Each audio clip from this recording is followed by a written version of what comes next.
Let's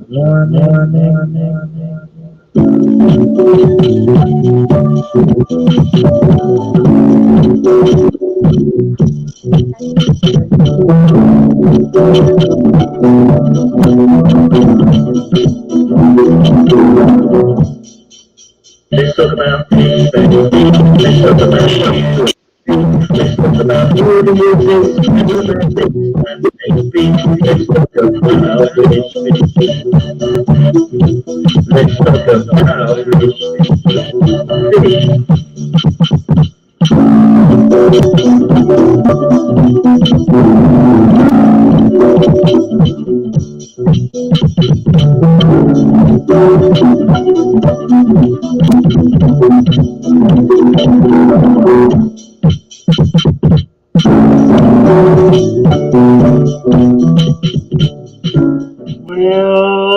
Well, hello.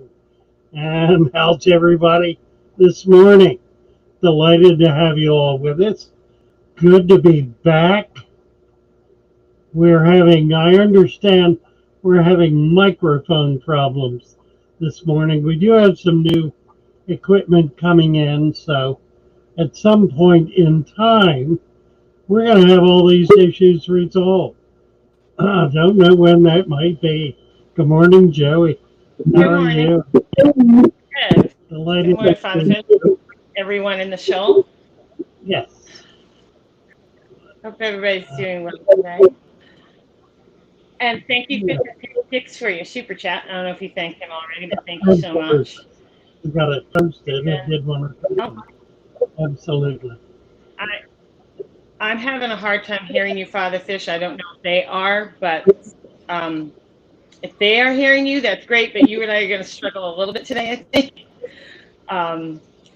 But how about we say our hellos? By all means. All right, now I'm in. So I'm going to start with Glassbox Fox. It looks like first here this morning, or at least first in my chat. Dennis Lord, Fish and Tank, Brad Hobby, T Montano, J-Dog 67, Frugal Aquatics, hello TJ, Crew and Karen Naresh, welcome. And we had our usual chat session, that's great. Tam is here this morning, Tam Shepard. James Handy, Paul C. Ms. Chevy Fish is here this morning. David Fellows. And scrolling. It's David Fellows, yeah. Hello, David. Greg the Guppy Guy. Jean Campbell, Hannah Robinson. Stephanie's here. Brianne is here. The Bird Dude. Rohan. Good morning, or hello, everyone.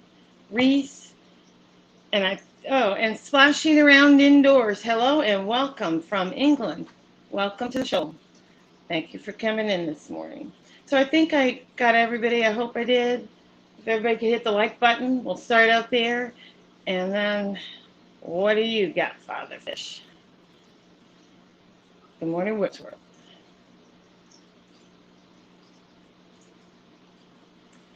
Oh, Father Fish, we can't hear you at all. So, anyway, I think he might be planning on trying to show a video at some point today, but for now, while he's trying to work through his sound. So Jean says, sounds like I'm talking through an old string can, so I guess it's both of us. T can't hear me. So do we have no audio this morning? Can you hear me?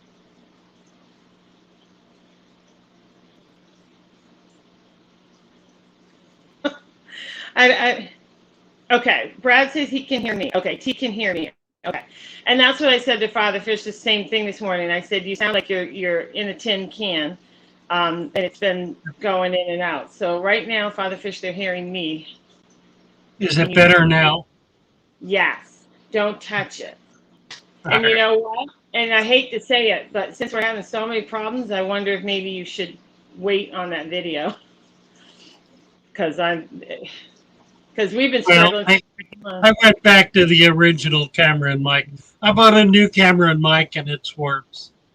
Oh, it is worse. Sorry. Yeah, I got another mic coming tomorrow. Send that one back. Yeah.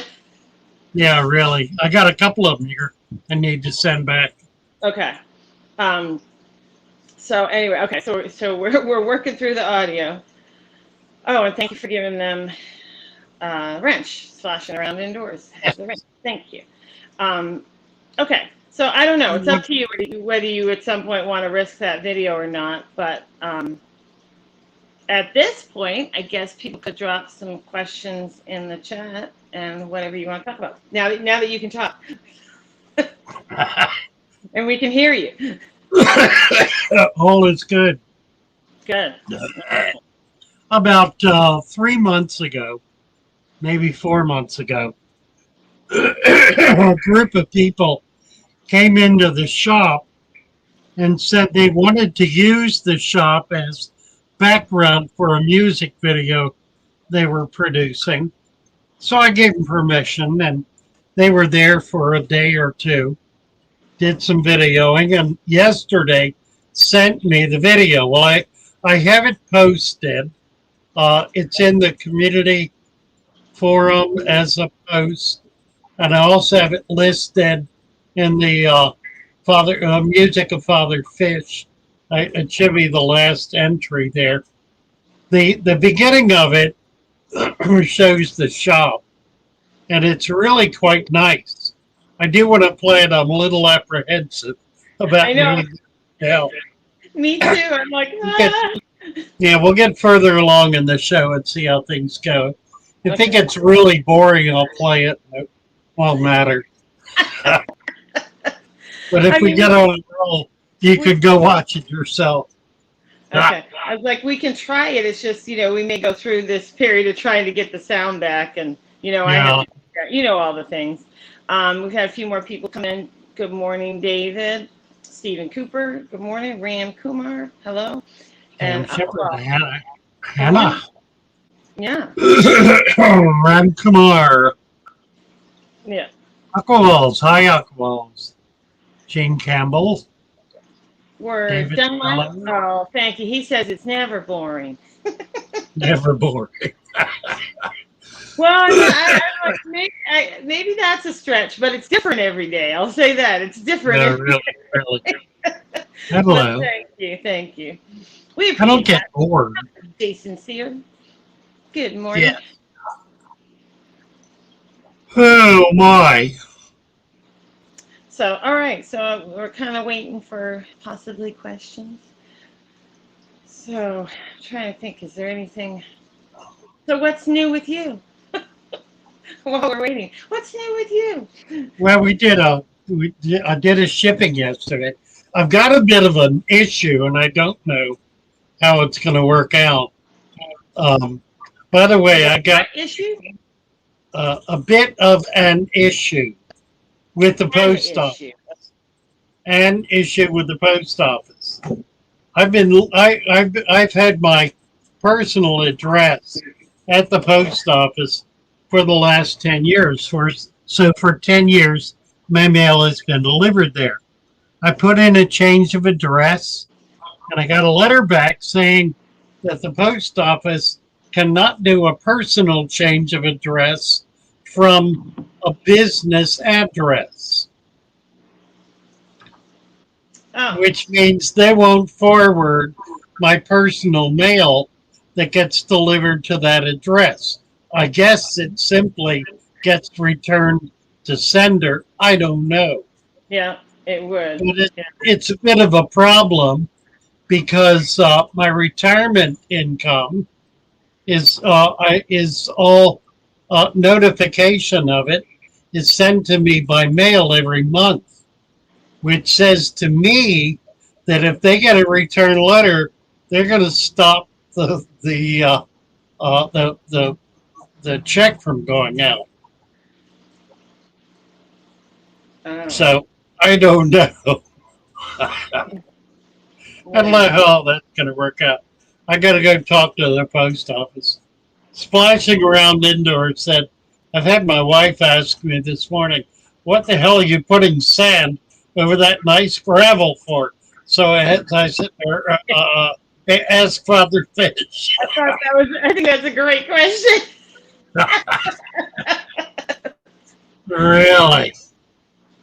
Now, splashing around, if you want to keep her happy, pull a little bit of that gravel out and sprinkle it on the top of the sink. So There you go. So she can see it. Just a sprinkle. You know, Just, so she can see it. just enough to make her happy. Right. Yeah. But that's a funny question, a cute question. Tell her. Well, here's the stock answer. With gravel, you have an open sewer. With sand, you have a septic system. So ask her which she would prefer, a sewer or a septic. In both cases, you need to deal with the waste. It's one way or the other. And the problem with the sewer is the whole tank becomes the sewer, not just the gravel, but the water as well.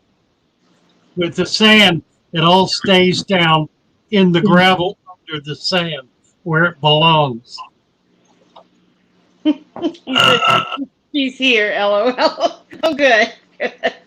I love she's here. Oh, good. Yeah, I love this, Father Fish. I gotta read this to you because the bird dude. I was upset a couple weeks ago when my great big 14-inch dojo loach tore open one of my moss balls. But yesterday I started noticing something kind of fun. Dozens of little baby moss balls. I love it.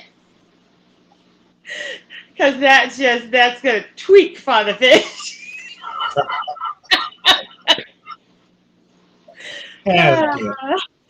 You may think they're tiny little moss balls.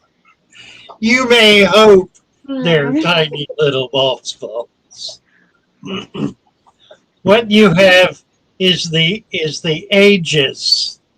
It's AEGIS, means beginnings or the foundation of a massive infestation of hair algae that will pervade your entire aquarium. I don't mind hair algae, though. You seem to really hate hair algae. I don't mind it. Yeah, I don't like hair algae. I don't even mind, like, when it attaches to some plants and you'll see it blowing, like it's blowing in the water. I don't mind it. Everybody has their thing. I guess. But I knew that would get you, so I had to make sure I read that one. Oh, and Tan, they're still wiggling. Great, awesome.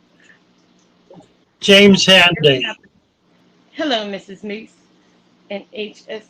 What's that? The angels are wiggling. Yeah, well, they're still wiggling. She's waiting for them to become swimmers, but they're still wiggling. Okay. It's a good sign. They're wiggling, and the parents didn't eat them so far. You're doing James. Well. You see James's comment about Ricky? No, where I missed it. 910, just upset about the dojo, about the moss balls, just below the moss balls. Yeah, that's Marisha Futons. Over a year now, hasn't grown. Actually, the bottom is dying. My son took a little and in 2 weeks grew 5 times as big. Any ideas why mine is not doing good? No, but I was going to say, I don't have that problem either, James. That stuff is like, it just grows. Do you have any ideas, Father Fish? Well, there obviously are different water conditions in each of those tanks. Different light conditions. It's probably water more than light. Because it can grow. Yeah, I found it. I find the same thing with it. I can have it in 5 tanks in a row, and it'll grow in 3 and die out in 2. Yeah.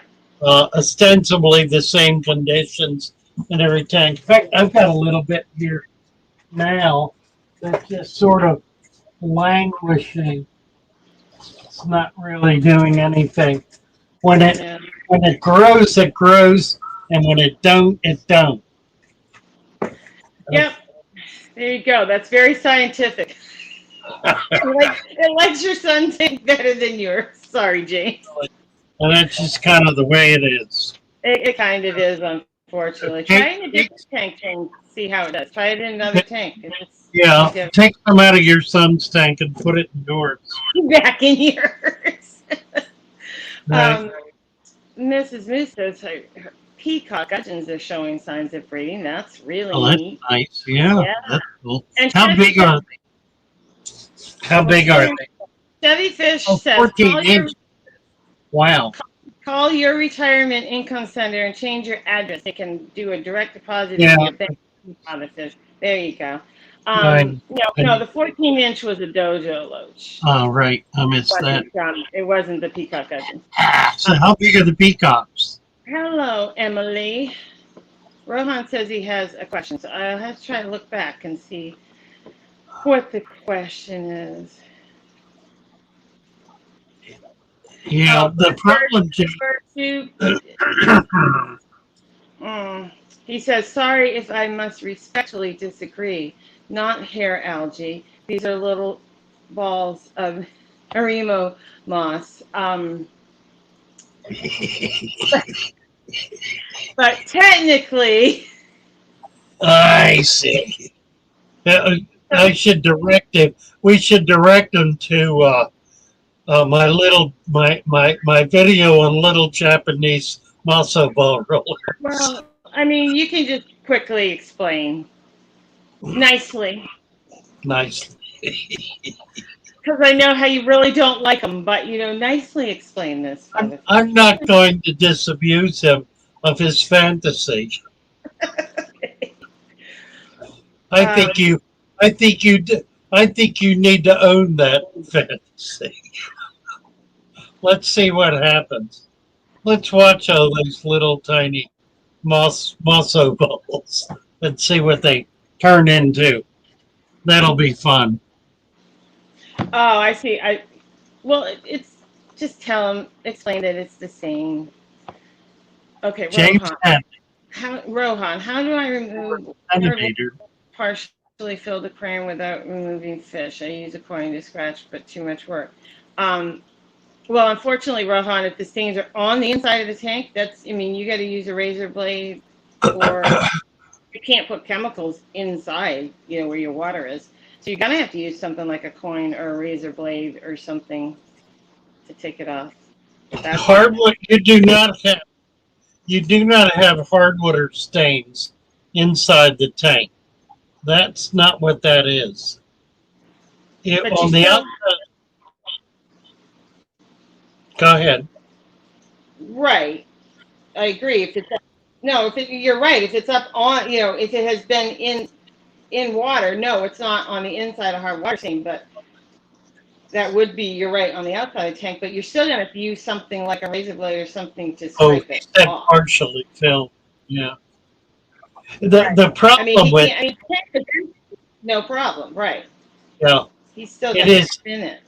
Yeah, you may have to try the razor blade, as Joey suggested. If that doesn't work, you're going to have to empty it and do something like muriatic acid. Muriatic acid will do it. Right. But as long as you have it filled, don't do anything like that. Yeah. Right. The problem is that if it sits there long enough, the calcification etches the glass, and then you're done. Right. So you do want to get it. Nothing you can do. Yeah. So it's really a question as to how long that's been sitting there. Mm-hmm. Good morning, Carlos. Good morning, Eric. Good morning, Gina. And Florida Fish Rescue, Mr. Manifesto, welcome. I'm sure there's other people that slid in here. Canisteo Valley, welcome. I will just warn you, Rohan, be careful using that razor blade around your silicone.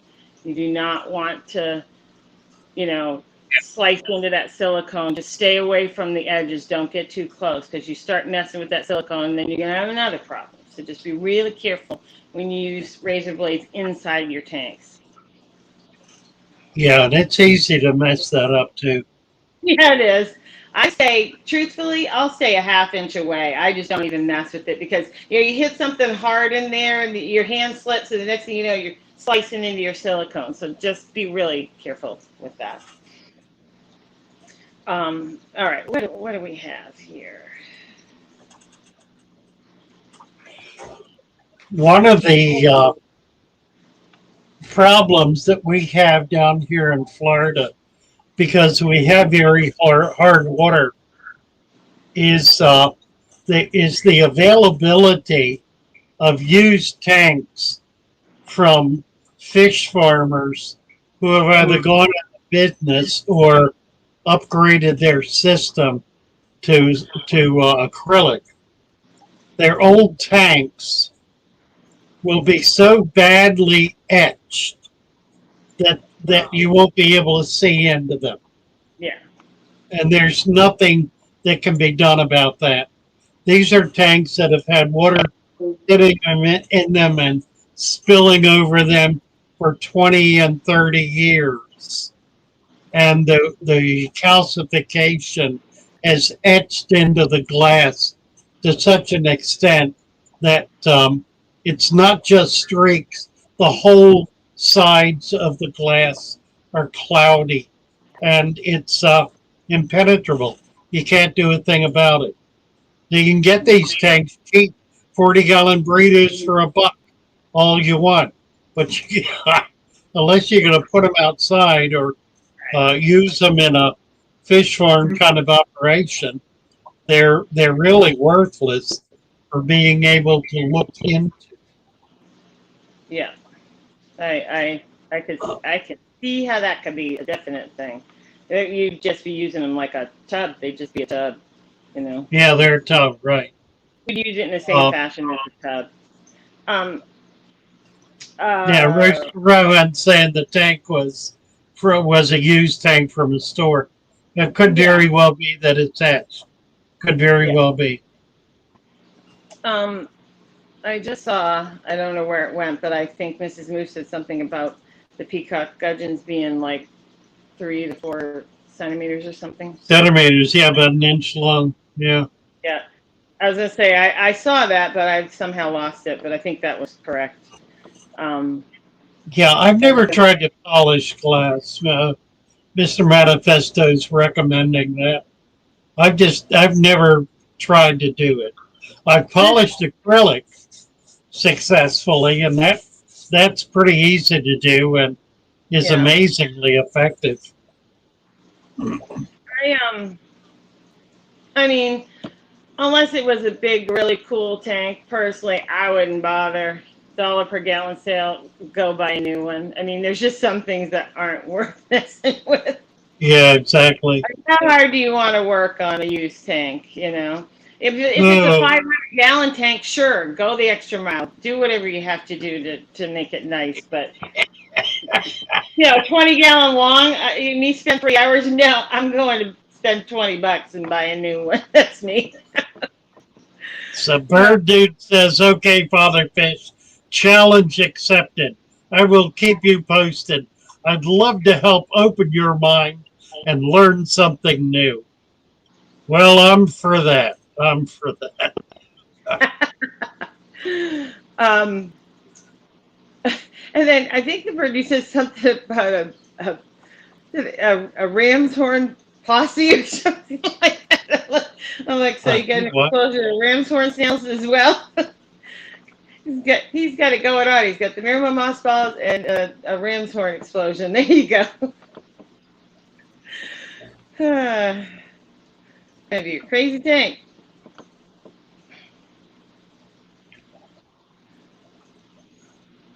Sorry, we're both reading clearly. Yeah, I don't know where we are. I'm totally. I keep going up and down in the chat. I'm like up and just see something I want to look at for a second, and I read it. Wonder shells. Mr. Manifesto. If I was a broke kid, I'd think about it. Yeah. Now I'm buying a new tank. I agree. I mean, I'm not afraid of work, but there's just some things for me that I just like, nah, Not doing that. That can just go in the dumpster. I'll buy a new one. Oh, Dr. Black is here. Hello, Dr. Black. Hello, Delighted to have you with us. hello. Oh, and Ian's here. Good morning, Ian. Atkins Nature Aquariums. Good morning. Arachnophile girl is here. Hello, hello. Oh, and Terry's Tropical Tanks. Good morning, Terry. How you doing? Atkin is here and alert and awake and live. Well, Ian's got a job now working at a fish store. He lives out in the Portland, Oregon area, so that's fun. I used to love my store. Nice. So I know Father Fish loved his store, so that's fun. Mrs. Moose just started a jar aquarium. Have I ever done any? Yes, and I love them. I love them. I don't have any right now. I need to get some. Yeah, well, you were saying. I rescued. I gotta show you this. You rescued a fish? No, I rescued a sulcata tortoise yesterday. Oh, it's so cute. Where'd you find that? Somebody brought it in, called me up, said they had to get rid of it because they couldn't care for it. It wasn't eating, and it's not eating. I think it's cold. Feels cold. I gotta put it on heat. Yeah. Get it warmed up. Yeah. If they would just stay that size, they're little and the shell's so bright and nice, Yeah. If they would stay like that, so cute. In 10 years, this turtle will weigh 50 pounds. I know, they get huge. Yeah. And will be big enough to ride like a pony or something.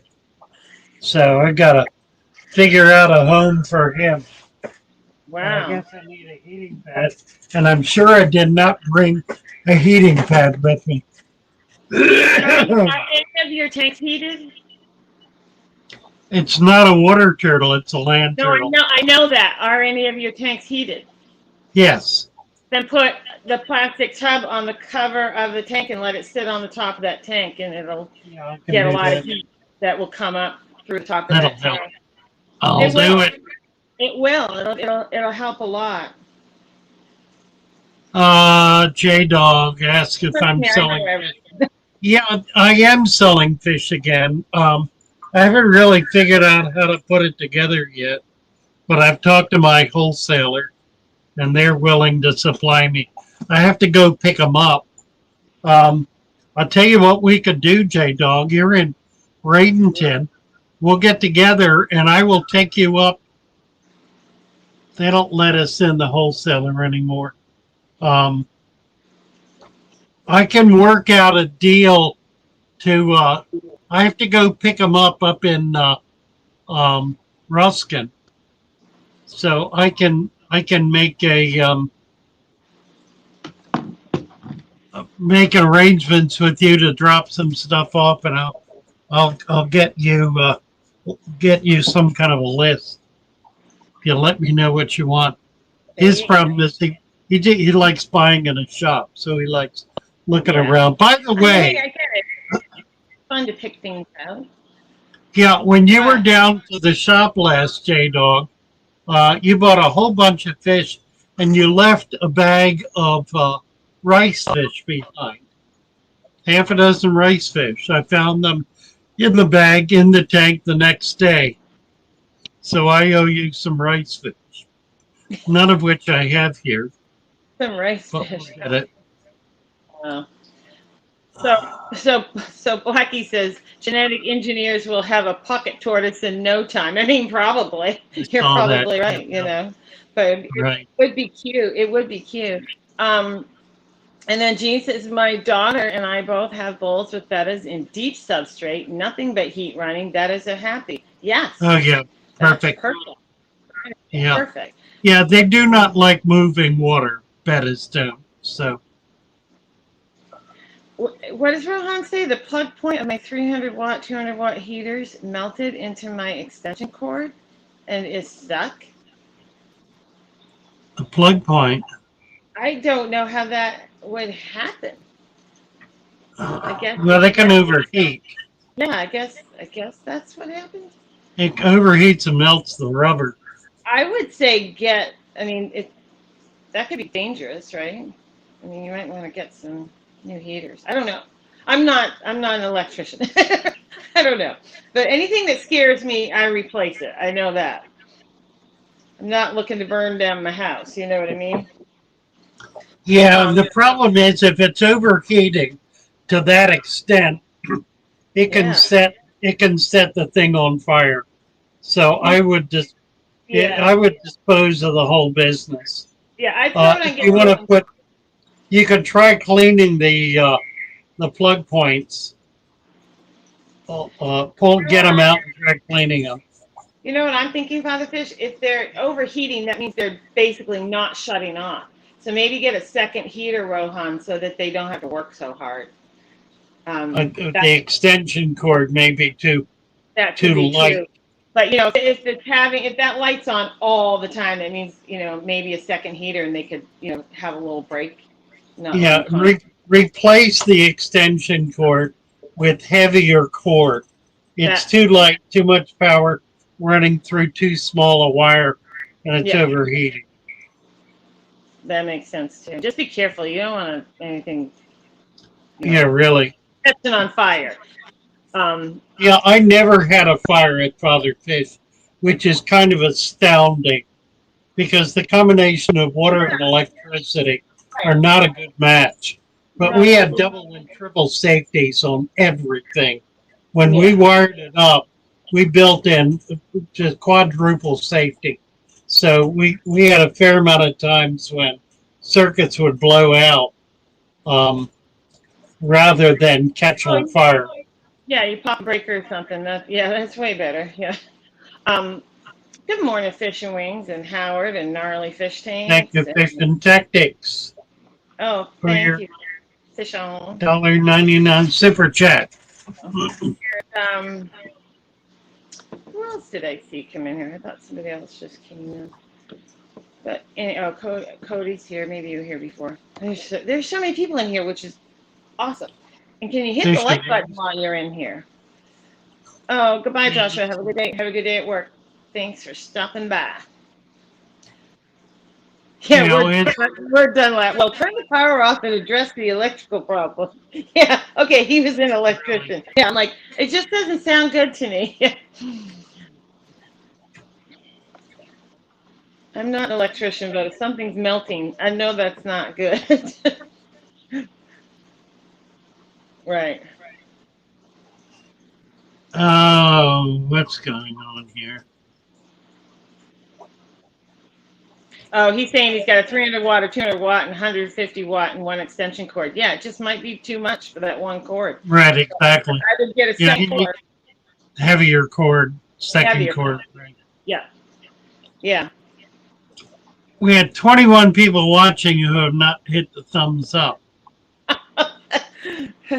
What does everybody like to say? Smash the like button, right? Hey, let me get my trusty mallet. Smash the like button, people. Smash it. Oh, there we go. I gotta keep that. I gotta keep that handy. I like it. You know what I was using it for? Is because it's rubber. You know how the windows, when you don't open them a lot, get kind of stuck over the winter and stuff? I was tapping the window frame with it to lift it up so I get the window open. That's what I was using it for. But I thought that was better than a regular hammer. So anyway, do we have anything else in here that we can see that's an interesting statement or question? Or an old school heater blew up in its tank, J-Dog saying. Once. Yes, Brad. I'm threatening the shoal with a hammer. Hit the like button, people. Right. You don't want to make me mad.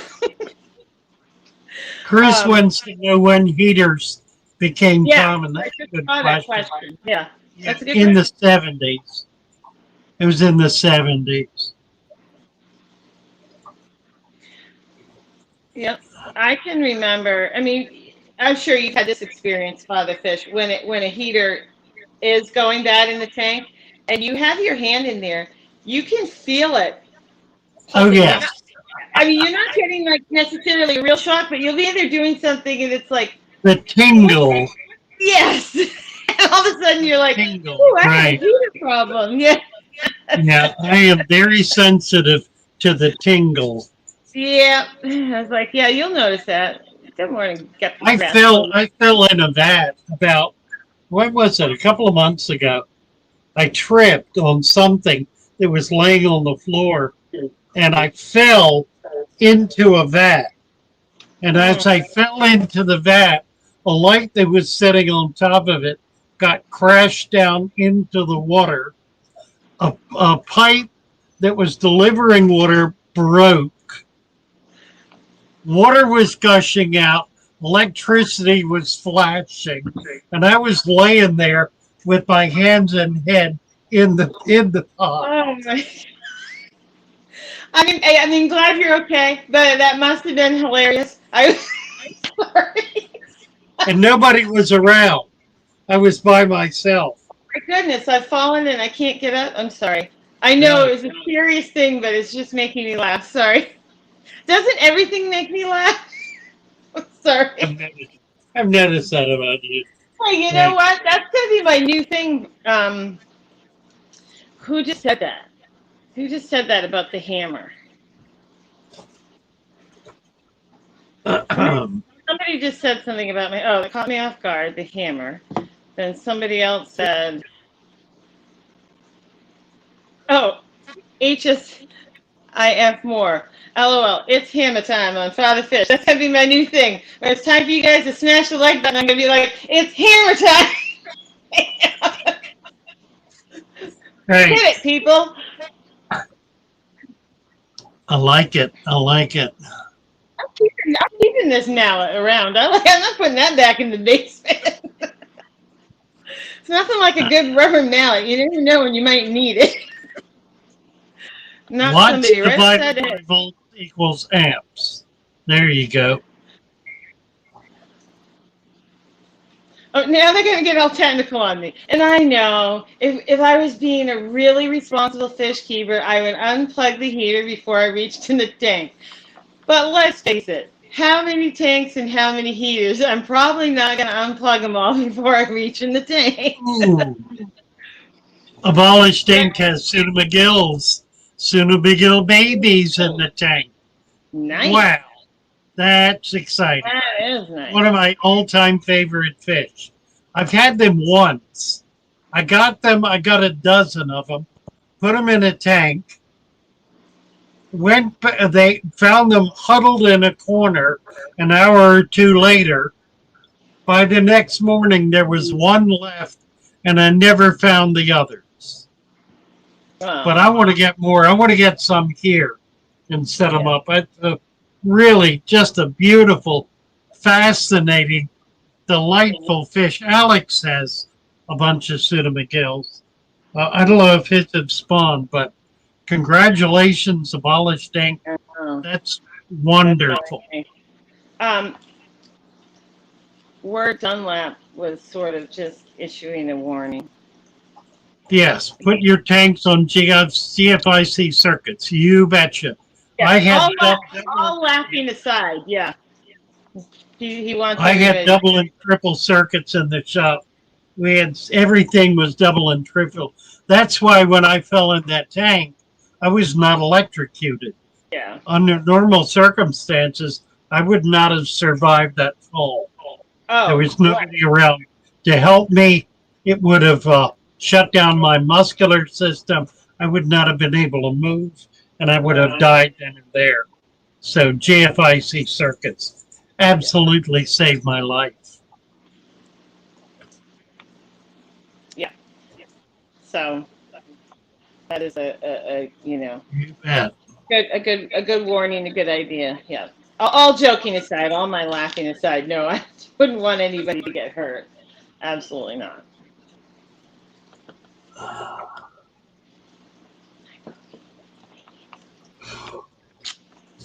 Oh.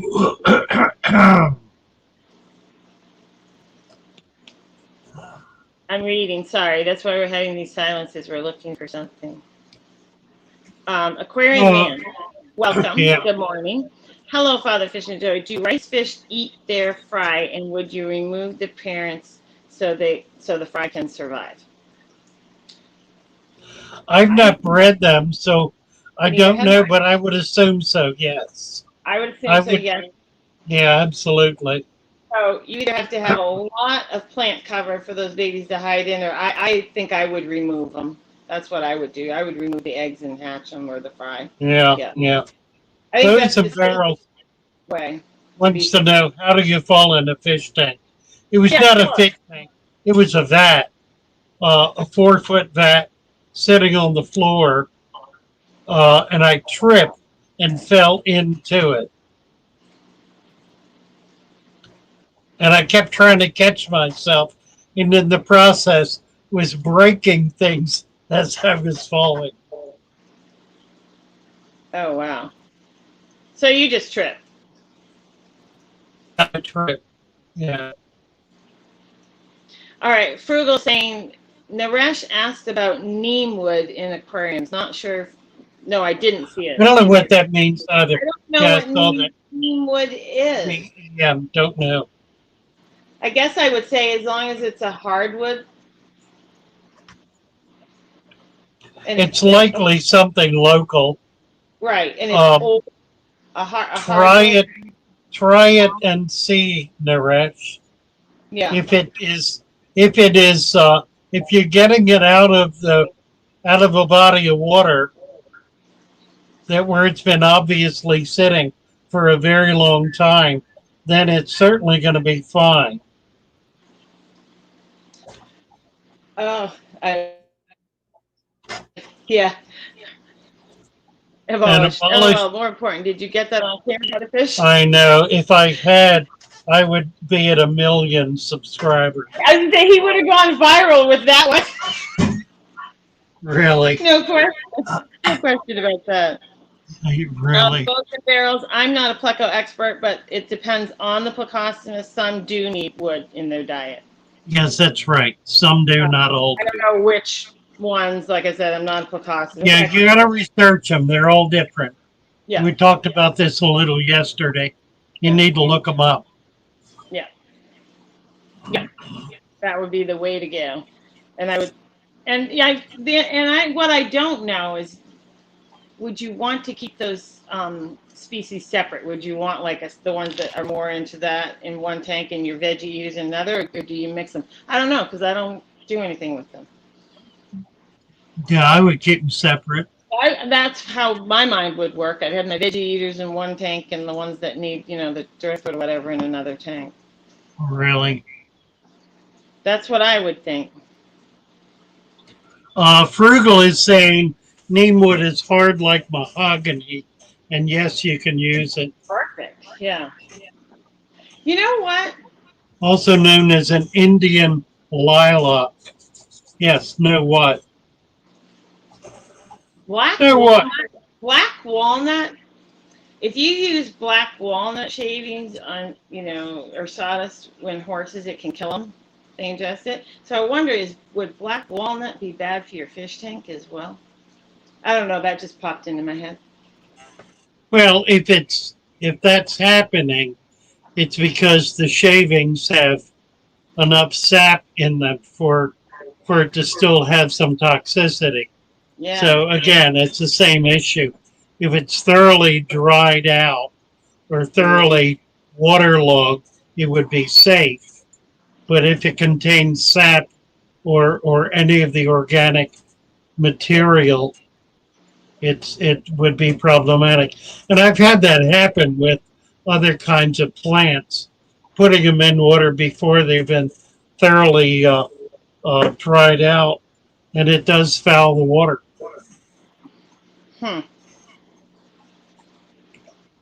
Oh, Chris Pratt says, I think neem oil is a natural insecticide. So it's got some strong sap in it. Yeah, so again, you want to make sure. And a very hard wood is going to take a very long time to completely dry out. So you Okay. might want to put it in a bucket of water and leave it outside for an extended period of time. Well, TJ saying shavings, wood, and sawdust have different properties, and it probably does. I mean, I know that's death to a horse, but Chevy's saying don't use it in your tank. I think somebody else just said. Yeah, James said Chevy's saying it's tank. toxic. Yeah. Well, I mean, I don't know. It just popped into my head. I'm like, geez, if this is bad news for a horse, I don't think I'd want to risk it on my fish. Yeah, yeah. A horse It'll can kill chew. plants. They can chew on an apple tree. They can chew on a cherry tree. It's not going to hurt them. But you get them near the black walnut, that's a problem. So I'm just thinking it would be the same for your fish. I need to take a break, Joe. Excuse me a moment. All right. Spiderwood, manzanita is actually roots of the azalea. Yeah. Okay. I have heard that. Science gal. Okay, here we go. Science gal. Carrie. Good morning.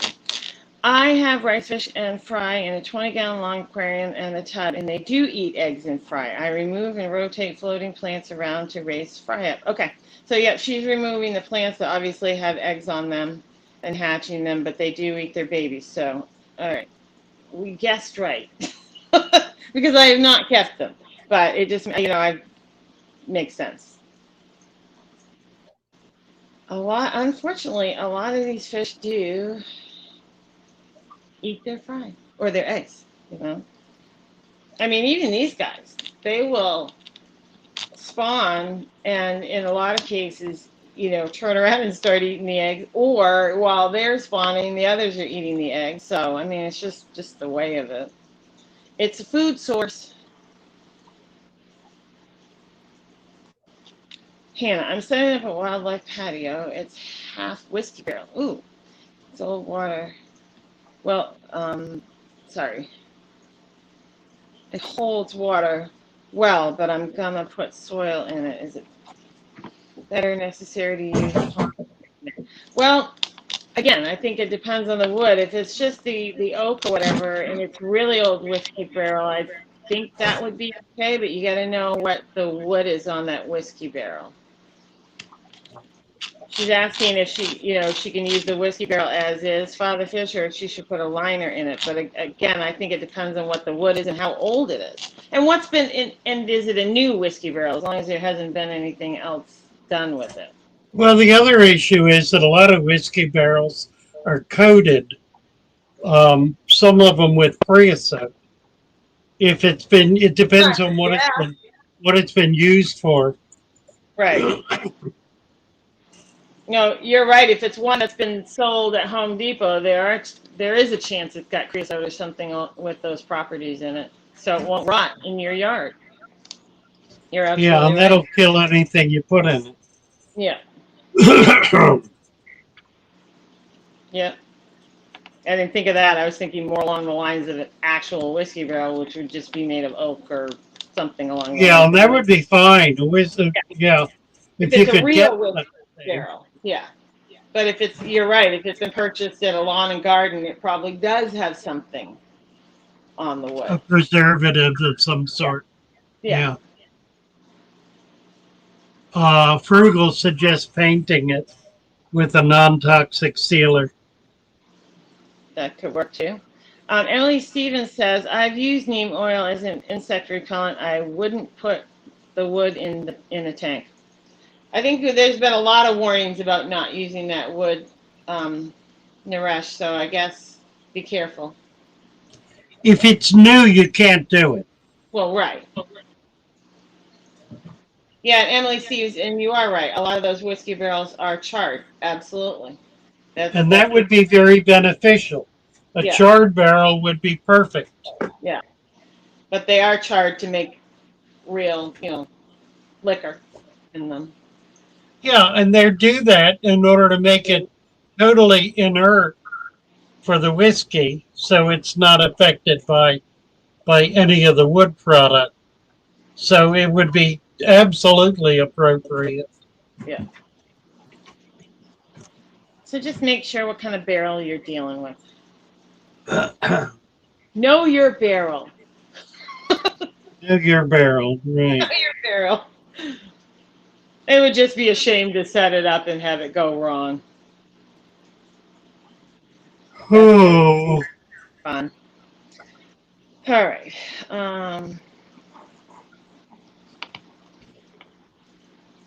Do you see anything, Fatherfish? Hannah Robinson. Oh, yeah, talking about a pond liner in a barrel. Right. She's the one that was talking about using the whiskey barrel. Yeah. So that's basically what we've got here is a lot of chat on the whiskey barrel. And everybody has good suggestions, good ideas, good warnings, all things. Hello, color guppies. The other thing to do is to set it up and try it and see what happens. Well, there's that. You know, just put something in it you don't care much about and see how it That's works. right. That's right, Fashawn. Know your hammer. That's right. I'll hit you again when it's hammer time. I'll let you know. I'll come in when it's hammer time. Hammer time! Hammer time. Can't touch this. Hello, Alex. You're working on setting up a 90-gallon? Nice. That'll be cool. Bows and barrels in a 20-gallon high. Which should be better, an HB or a sponge? It's really a matter of personal preference. Some people don't like the look of the sponge in the tank. Right. There are other options for that, like a wall sponge or a buried sponge. I usually just hide them with I was a just saying, plant. Don't worry hide it about behind it. something, yeah. But I think sometimes, for me, it just depends on what fish I'm keeping. I don't keep a Yeah, lot. I don't keep a lot of my goldfish tanks, my bigger goldfish, with sponge filters. Stop. I use hang on the backs with sponges in them, but I want a little more filtration. But for right. guppies, I would, if I'm doing guppies or something smaller, I'll do sponge filters, sure. So it really just depends. Matin. Thank you, Dennis. The Matin filter. Yes, the mountain filter. Yep. I And then, started seeing the Matin filters came out about 25, 30 years ago, and they were sculptured to go in the back of a tank to look like rock work. Um, the that's cool. problem with them was they became, the longer they were in there, the less possible it became to do anything other than let them run. They became clogged, and and then they began to droop, and then they began to disintegrate. So the problem with the matins is they're fine, like in a breeder tank or a bare bottom tank or a tank that's going to be recycled every Right. year or so. They're fine, but you can't really get away with using them in a long-term tank because they they disintegrate. Yeah. Um, Corinna Karen, I don't think 7 months old on that wood that everybody's telling you is risky. I don't think that's old enough, personally. Yeah, talking Because about with the warnings you've had about being insecticide and what, a natural insecticide, like that would scare me. But you can try it.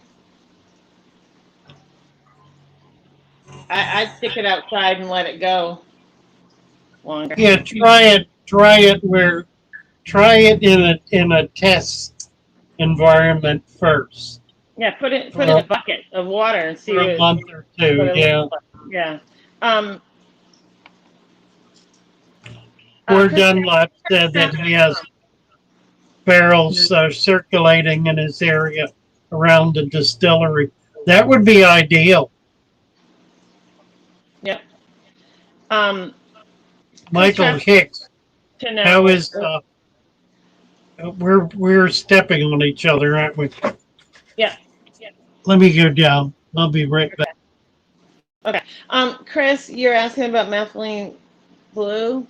Um, I use it. It depends on what I'm hatching, but sometimes I use it. Not a ton, and I don't measure.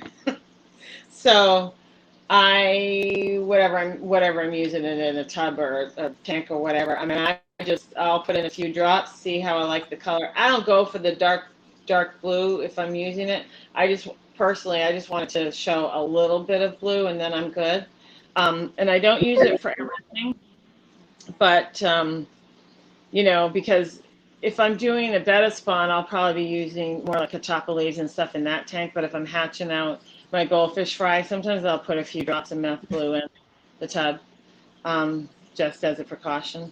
And I don't know if FATHERFISH ever uses methane glue or not, but I use it sparingly. Yeah, I do. I haven't used it in a while, but I do, and I like it. I do too, but I use it sparingly. I don't get crazy. I don't go for dark, I don't want it to be this blue, I don't want it that blue in my tank. I use, like I said, I just drop it in, let it mix in, drop it in till I see a little bit of blue, and then for me, that's good. And I'll use it on maybe the goldfish eggs, or if I'm hatching angelfish or something like that. But like I said, for bettas, I'll have catapulades and stuff in there, so I don't usually need to use it. So it just depends on what I'm hatching out. Michael R. Hicks, welcome. Welcome in today. Welcome to the show. And he says, hello, FATHERFISH. How is the dirty tank for fish breeding? Oh, it's perfect. Yes, it is. And people's suggestions on sponge filters and things, that's great.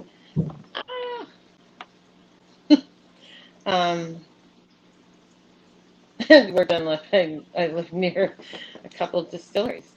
There you go. Plenty of barrels. Plenty of barrels. I wouldn't be afraid of the liquor. Somebody been making liquor in a barrel. That wouldn't scare me. I've had some happy fish. The residual, right? Michael Hicks. Subscribed and followed the channel for a few months now, finding a fish room interested in dirted tanks. Well, we just gave you a wrench, Michael, so you're on your way. Lots of videos, as I'm sure you've noticed, on setting up dirted tanks. Yeah, I am always available to provide hands-on assistance or words-on assistance. I'm available by email and comment on videos and whatnot. I do try to comment on all videos. I'm usually running a bit behind, but on new videos, I try to keep up. So if you did not get your answer to a question on one video, post it on another one. Post it on a new one. It's a better chance I'll see it. Or send me an email. I do check my emails almost every day. Oh, good. So, color guppies, says, you see, it says, Naresh, I like the beginning of your name. Karuna Karen. I just realized the meaning. What? What is the meaning? Because I guess I'm not getting it. Sorry. What are you talking about? At 9:58, color guppies. Yeah. Talking about Karuna Karen and realized the meaning of the name. And I'm like, okay, so what is it? Because I'm not sure I'm getting it. Explain it to me. The meaning of what? Karuna Karen. At 9:58, read Color Guppy's statement. Read, because Color Guppy. Yeah, read what Color Guppy says to Naresh. Hi, Sam Dan. Welcome. Oh, Karuna Karan is Naresh's father's name. It's the family. It's the family name. Okay. It's the Karuna Karan clan. Says, I translate it as to do or not do. Well, that could be. But that is, Naresh explained to me some time back that Karuna Karan is his father's name, Okay. which would mean the family name. And Chevyfish Rohan are responding to a question. James Handy was also mentioning it about before brine shrimp, what did people feed Oh yeah, egg yolk and yeah. their baby fish? When I was 9 years old, 9 years old, that would have been 70 years ago, 1950, I was hatching up brine shrimp to feed them to my baby seahorses. And that was a product I got either through a gift shop, a pet shop, or a comic book cover. I don't remember. But I was able to get brine shrimp eggs in 1950, so they had been around a while up to that point. So baby fish. One of the things that one of the primary earliest foods for baby fish was Paramecium culture or other kinds of microfauna culture, made very simply by putting a lettuce leaf in a jar of water and setting it in the sunlight for a week. And that produced a huge culture of typically Paramecium and other kinds of rotifer that that were fed to baby fish, particularly baby bettas and the like, tiny baby fish. That was pretty common, and that goes all the way back to the beginning. The egg yolk thing was used. I never found it successful. The problem is you could not simply put a chunk of egg yolk in the tank. Right. You had to squeeze it through a linen or a silk cloth. Like a cheesecloth. You put it through a cheesecloth. Yeah, exactly. And it tended to pollute pretty easily because it was really, really easy to overfeed doing that. But there were live foods available right from the beginning.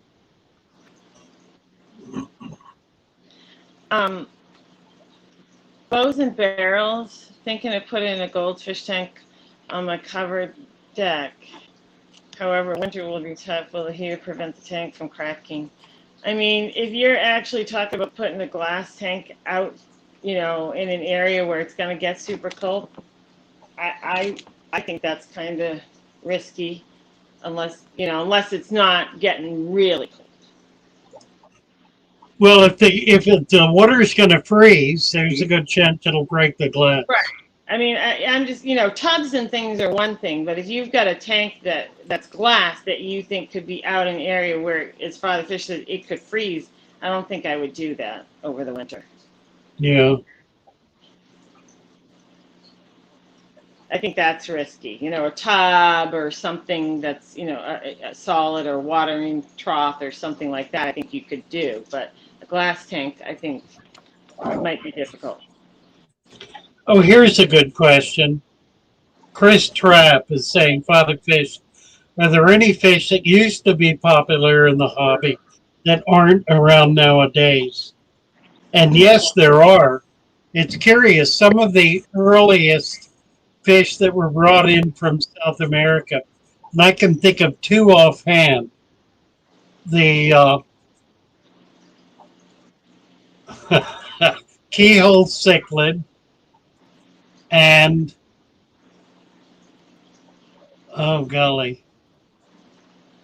it's another cichlid that has feelers. Just won't come to me. I'm going to grab something from the fish. I'll be right back. Yeah, go ahead. The Keyhole Cichlid is one. This Keyhole Cichlid is staging a comeback. There's interest in it that waned for a long time, but It was one of the festivum. The festivum was the other one. The festivum and the Keyhole Cichlid were two of the earliest fish that came into the hobby. They were easy to catch, very common, easy to ship, commonly available, and they fell out of favor to more colorful fish, I guess. Got to the point where nobody bred them, nobody brought them in. They just dropped out of existence. And now both of them are beginning to stage a comeback based on, I think, more people taking an interest in the diversity of fish. Plus, the keel's really just a beautiful and remarkable little fish. It's really it's a very special fish, slow growing. The best of it is too, they're not aggressive fish. They're fish that get 3 to 4 inches. So they're not a tiny fish. They're a bigger fish, like the blue gourami. The blue gourami used to be much more popular than it is, but it is a relatively aggressive fish and not a really good community fish. So there's good reason for that one having lost favor, although it's still commonly available because it's very easy to breed. And the farmers are able to produce 10,000 of them in a season and make 15-20 cents a piece on them. So that gives them a $5,000 to $10,000 pond once a year, and that's a big deal when you got 20 or 30 ponds to be able to pull everything out of a pond and sell it even for a nickel. Mm-hmm. If you got 100,000, what's that, $5,000 in a day or two? Right. Good question, though. So I have something. Yeah. I'm going to show you the top of my business card from my store.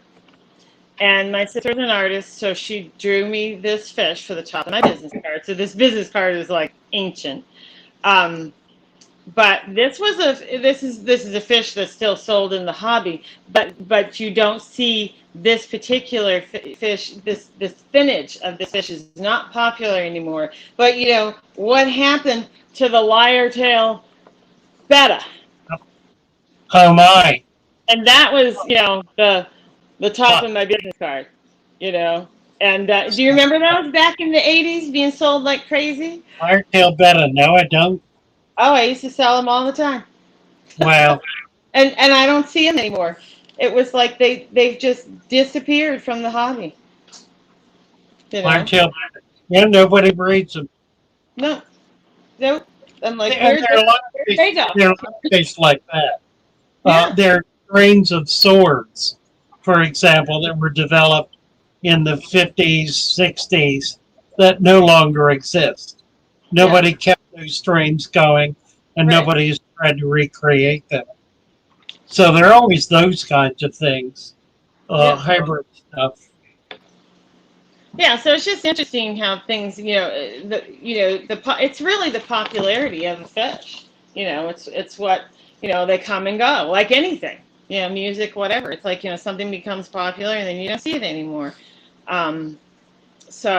But I used to sell them in my store in the 80s, buy them from the wholesaler, But I was out, sold my store and didn't have that, and it's just like they've just gone away, I don't even know how you'd get it back, truthfully.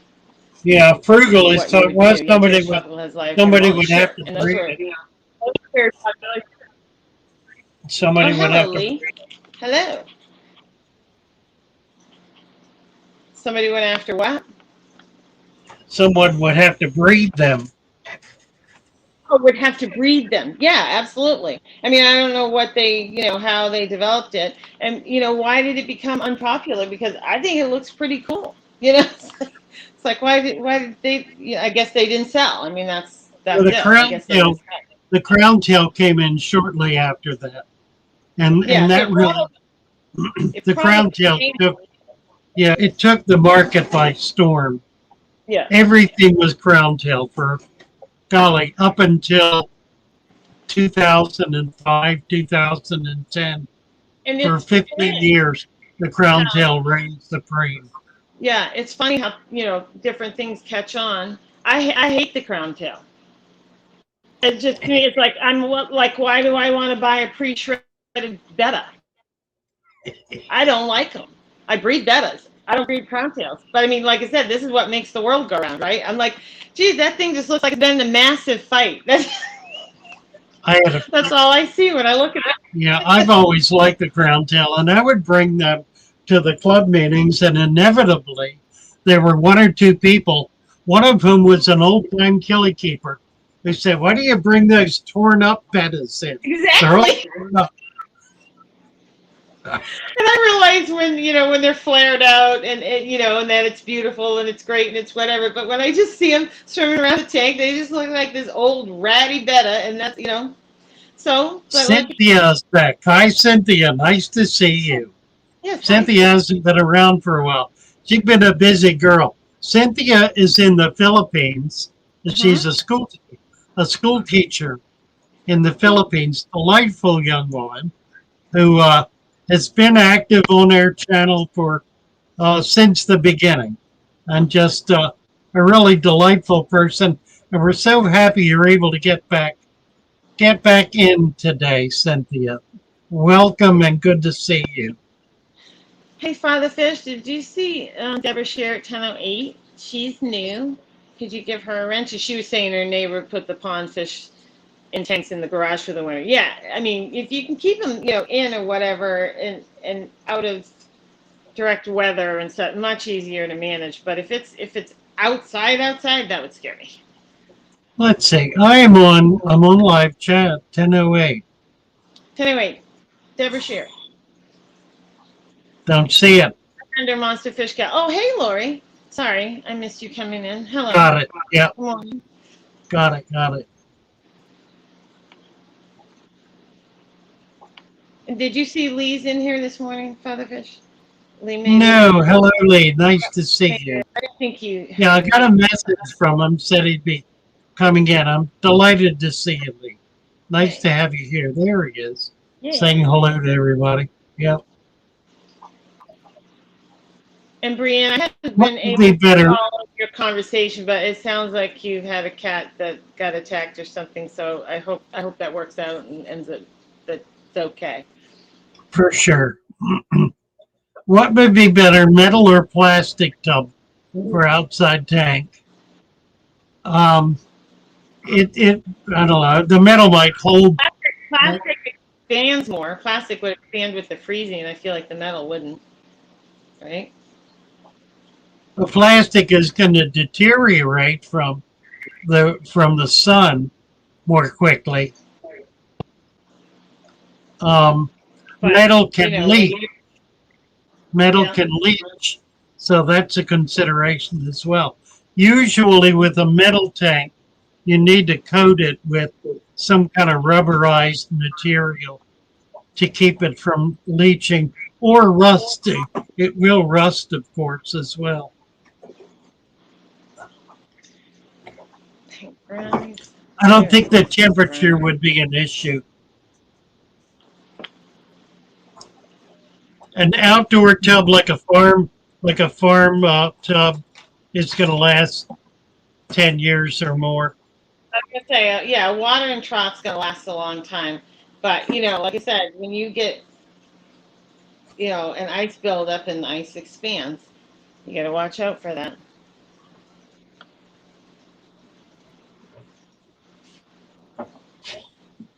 Oh. Yeah, Bateson's asking about pink gouramis. I haven't seen pink gouramis for sale anywhere. Pink gourami. I'm not in a real happening area, let's face it. But kissing gouramis. Kissing gouramis. Yeah, gouramis are pink, but I don't think that's what. I feel that's not what he's talking about. What do you think he's talking about? I think he's just talking about some, version of maybe, a dwarf gourami or something. Maybe I'm wrong. I've never seen one. I don't really, I mean, I don't really consider kissing gouramis pink. I know they're referred to as pink, but they don't really, in my opinion. What are they, yellow? Well, they're not pink. Gold? They're not pink. They're sort of whitish with an, I don't know. I guess you can call them whatever you want, right? I mean, you know, when I think pink, I think pink. Okay, people, is it hammer time again? Frugal Aquatic. How are we doing on the likes? Is it hammer time? Smash the like button. Hit yourself on the head. Giant kissing pink gouramis. I know. That's what Right. he's looking for? Okay. Giant kissing pink that I think aren't really pink gouramis. Cynthia says, I have a question. I really want to get an answer. Many Filipinos love, especially Filipino men, keeping flower horns. Mm-hmm. So what's the question? Right. I just realized my chat stopped at like 10:09. I'm like, I just can't find anything new. Really? Because my thing is buffering. It's like I'm not getting any chat. I'm like, no wonder I'm not finding any new questions. You may need to reboot. Yeah, it just stopped. It stopped where Lee said hi, and I have nothing to. I never saw Cynthia, so it's like I don't know. Anyway, okay, you got it. Click on the reboot button up there. Oh no, I'm trying. I've already clicked out and coming back. Lee is saying he would not kiss a gourami, no matter their color. Yeah, but Lee, you have no problem smooching those toads. So where do you draw the line? I don't get it. All right, I'm trying to reboot this. And Cynthia wants to know if she can keep a flower horn with other fish. It depends entirely upon the flower horn and the other fish. They can be very aggressive. Time to make the donuts, Bose Barrels says. Deborah had a vampire tetra. It was scary looking. Gave it to the pet store. They only gave me $4. Well, they got a deal. Yeah. Okay, I think it's finally moving. I have no picture. It's buffering on the picture, but I think I have the chat. Lee Wilcox, should flower horns exist? Are they healthy, or should we stop breeding them? I think you'd have a little trouble. Here's the flower horn is really nothing more than a crossbreed between several different species of Central American cichlids. Among them are, for example, the Trimaculatus, the Jack Dempsey, what's the big yellow? It's the big yellow Central American. There are 5 or 6 that have been crossbred. The snook is part of that. It's been brought into it more recently. It sort of happens regardless, but they were designed by a couple of young men in Malaysia, I believe, who got some fish from me and others and began crossbreeding them and found that they produced a fish that looked like it had Chinese hieroglyphics written on the side of the fish. So they began promoting it as the gift to the Chinese people.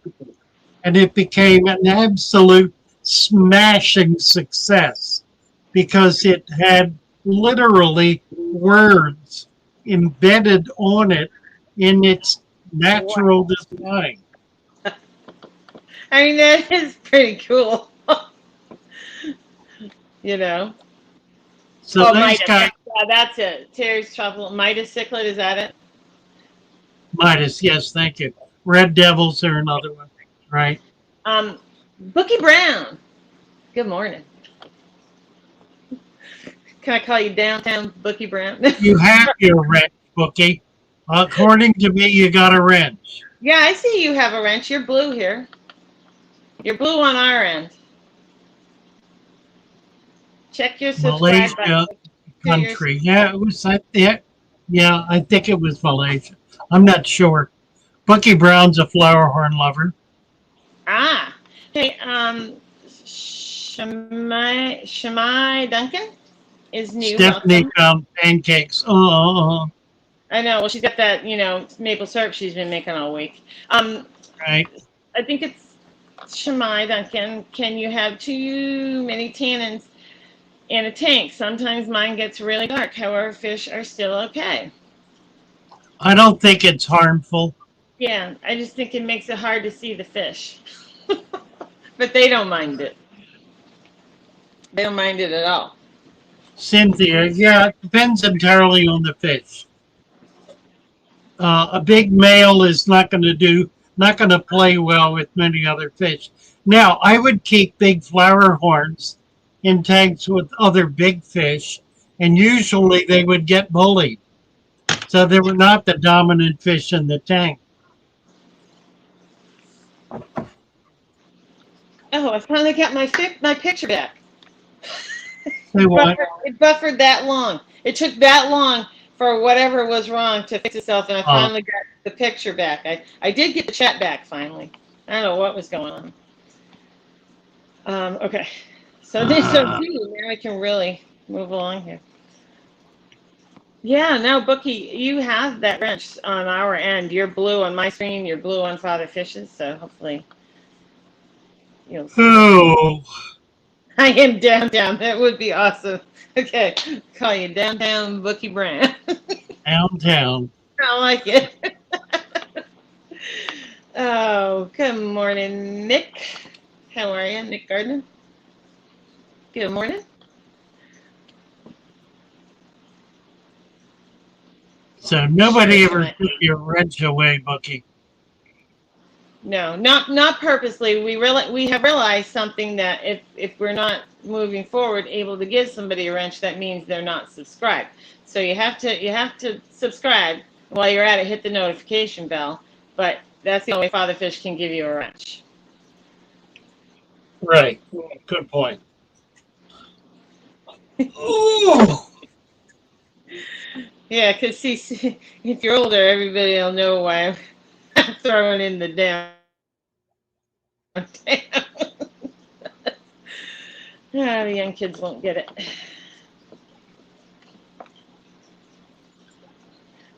Shamai Duncan. Yeah. Right. That was the question. They just asked the question about too many tans in the tank. So, okay. You can give them a wrench. Since you're passing out wrenches, you can give them a wrench. Thank you. Now you're blue. Welcome. Just did that. Thank you, sir. Oh, okay. Tam Shepard, my bad. Cassian built his first bubble nest yesterday. There are no females in the tank. Does that mean anything? Just means he's happy and ready to breed.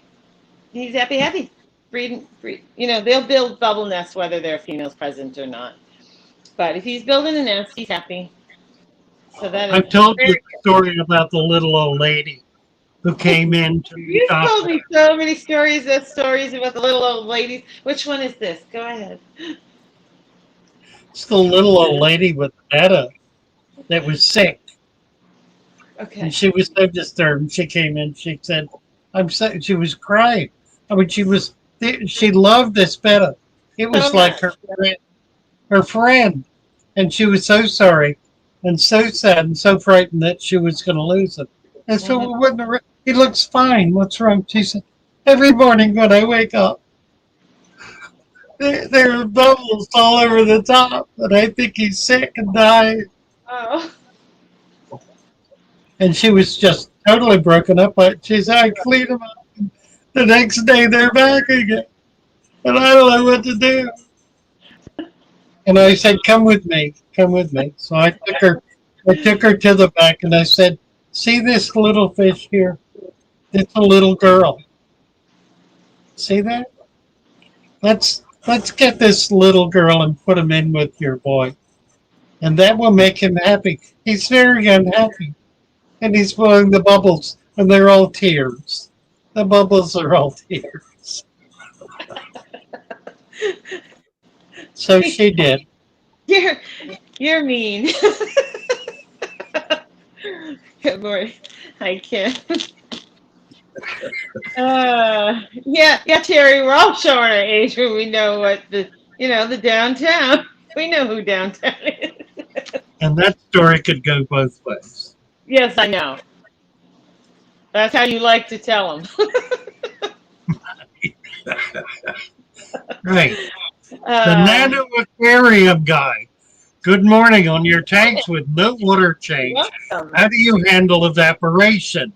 Do you top off with RO water, or how do you proceed? Well, what I do is I cover the tank with a glass lid as tightly as possible, so I get little or no evaporation. I mean, that's one answer to your question. The other answer is, there are two other answers. Number one, yes, I use RO water. That's an answer. And the other answer is, I don't pay any attention to it. I just top it off with regular tap water. So there are three answers to your That's question. what I do. Take your pick. Yeah, any of them will work. Deborah, I set up my 55-gallon dirted tank, and it started to have an ammonia spike. How long does it take to balance? Well, I know where he's headed with that.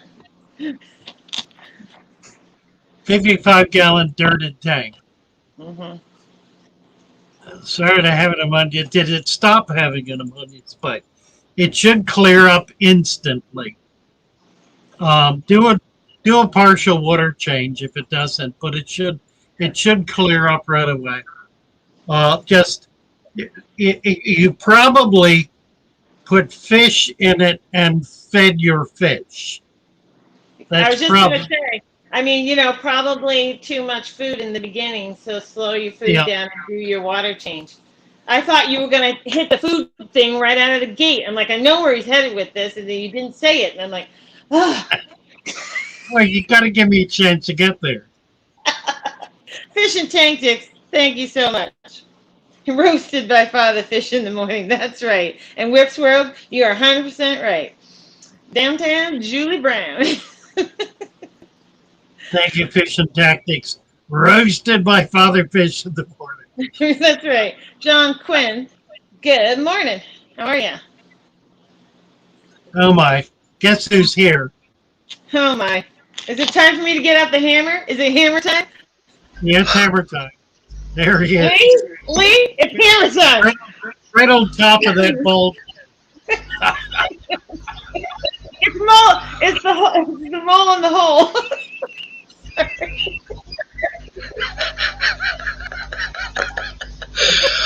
I'm going to be a good boy.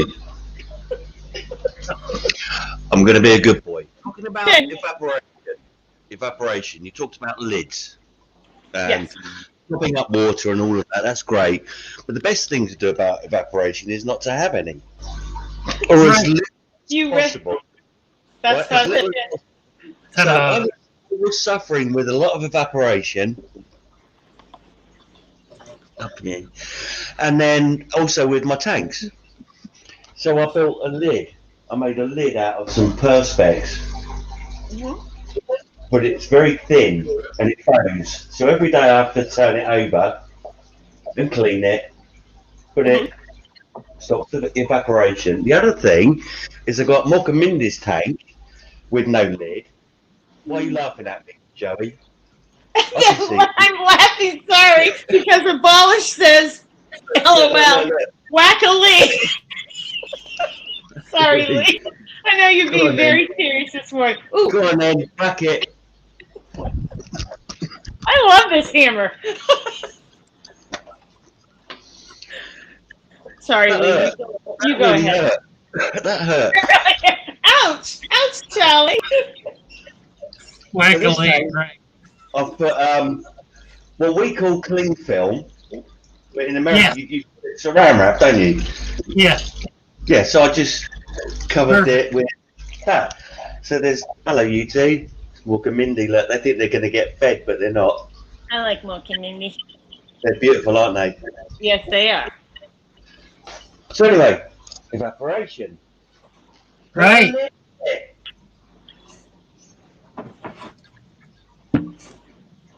And who was it who said, oh, frugal aquatics, some people like an open top tank. And it's true. That's right. And if you do not want evaporation on your open top tank, it's a very simple solution.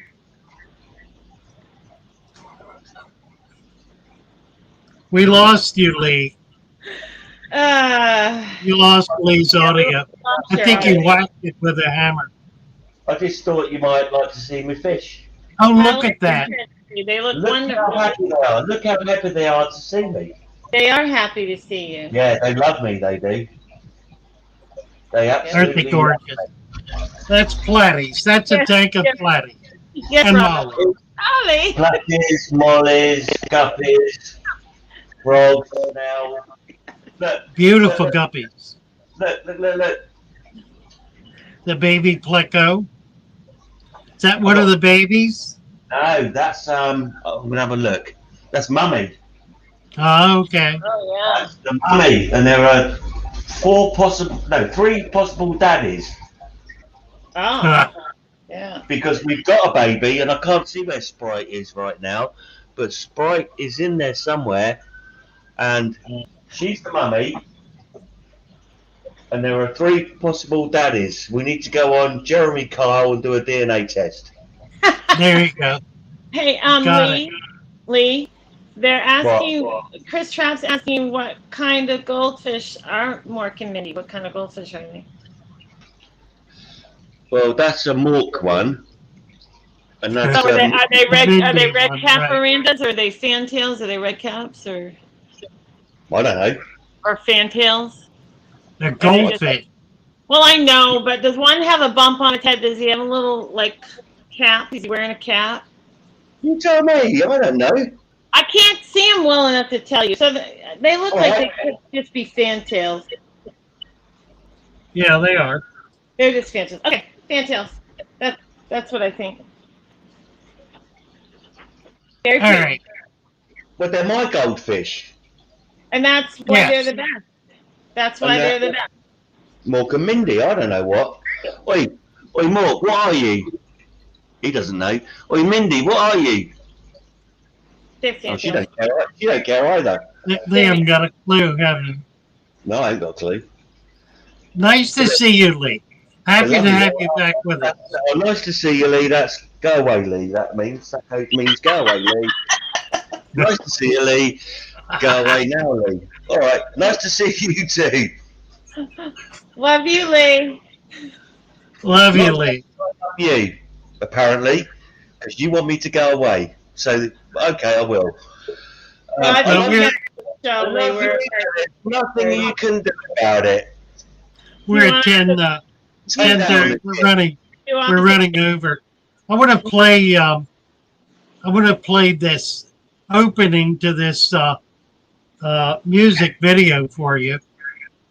See how I get the Okay, volume on it. that would be great. Anybody that hasn't hit the like button, don't make me bring out this hamburger. Thank you, everyone, for coming in. Here's the Daniel Waltz. Thank you for the super chat today. Thank you so much. Hit the like button. It's fun to see everybody. We will see you all tomorrow.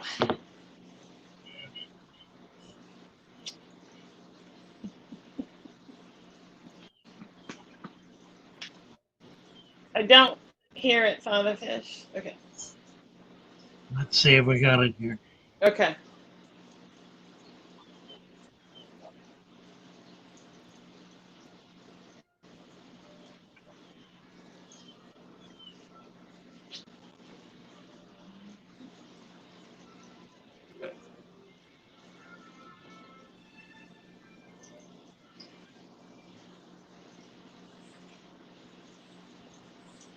We've got the video, but no audio, Fatherfish.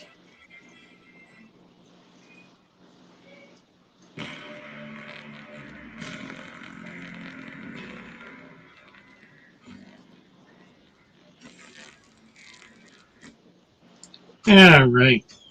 All right, we didn't get the audios, but you said it's posted on your Yeah, it's on the channel. Check it out. Okay.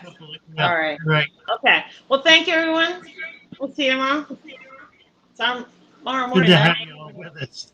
Let's see. I think I can get maybe. I can maybe what? Yes, Good morning, Donald. I can. Donald, I don't mean to be rude, but do you know how hard I try sometimes not to say good morning, Donald Duck? I don't mean to be rude, but I see the Donald and the D. I've almost done that a couple times. What is going on here?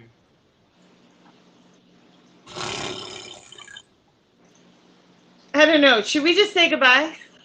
I guess we better.